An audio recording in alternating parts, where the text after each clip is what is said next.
சரீரத்திற்கு அதிகாரி அல்ல. அதை கேட்டுக்கொள்ள வேண்டும். மனைவி ஆனவள் தன் சுய சரீரத்திற்கு அதிகாரி அல்ல. ஒரு கணவன் சொல்லும் போது இது தேவையில்லை, இந்த அலங்காரம் தேவையில்லை, இந்த உடை தேவையில்லை, இப்படிப்பட்ட இந்த அலங்கார பொருட்கள் தேவையில்லை, ஏற்றுக்கொள்ளுங்கள். திரும்ப சொல்லுகிறேன், மனைவியானவள் தன் சுய சரீரத்திற்கு அதிகாரி அல்ல. இப்படிதான் இருப்பேன், எனக்கு இதான் பிடிக்கும், இப்படிதான் இருப்பேன். இன்னைக்கு யோசித்து பாருங்களேன். ஊதாரித்தனமான வாழ்க்கை, ஆடம்பரமான வாழ்க்கை, கொஞ்சம் கூட ஒரு பொறுப்பு இல்லாத வாழ்க்கை. கணவனும் அப்படித்தான், மனைவி அப்படித்தான். வேதம் சொல்லுகிறது, நீங்கள் உங்கள் சுய சரீரத்திற்கு அதிகாரி அல்ல, புருஷனே அதிகாரி. என்னை கேட்டுக்கொண்டு அன்பு சகோதரியே, அன்பு குடும்ப தலைவிகளே, இதை சற்று யோசித்து பாருங்கள்.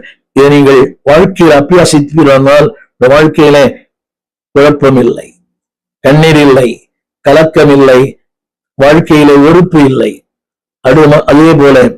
அதே போல அப்படியே புருஷனும் தன் சுய சரீரத்துக்கு அதிகாரி அல்ல, மனைவி அதிகாரி. அங்கு சொல்லப்பட்ட வார்த்தை, அதாவது ஈக்குவாலிட்டி, சமத்துவம். இல்லையே, சமத்துவம் இல்லை. அதாவது என் கை ஓங்கி இருக்க வேண்டும் என்று மனைவி விரும்புகிறாள், என் கை ஓங்கி இருக்க வேண்டும் என்று கணவன் விரும்புகிறார். இதில் பாதிக்கப்படுவது பிள்ளைகள் தான். நன்றாக கவனிக்க வேண்டும்.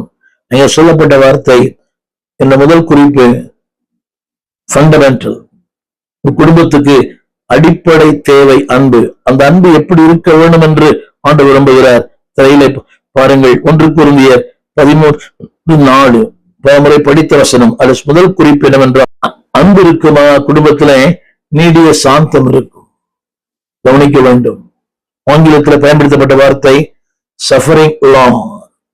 அந்த தமிழ் விதத்துல நீடிய சாந்தம். அதாவது குடும்பம் என்பதே ஒரு போராட்டம், குடும்பம் என்பது ஒரு போராட்டம், வாழ்க்கை என்பது ஒரு போராட்டம். அதனால அது சொல்லப்பட்ட வார்த்தை அன்பு இருக்குமானால் அங்கே கணவன் சாந்தமா இருப்பார். மனைவி எரிமலையா இருக்கும் போது கணவன் சாந்தமா இருப்பார்.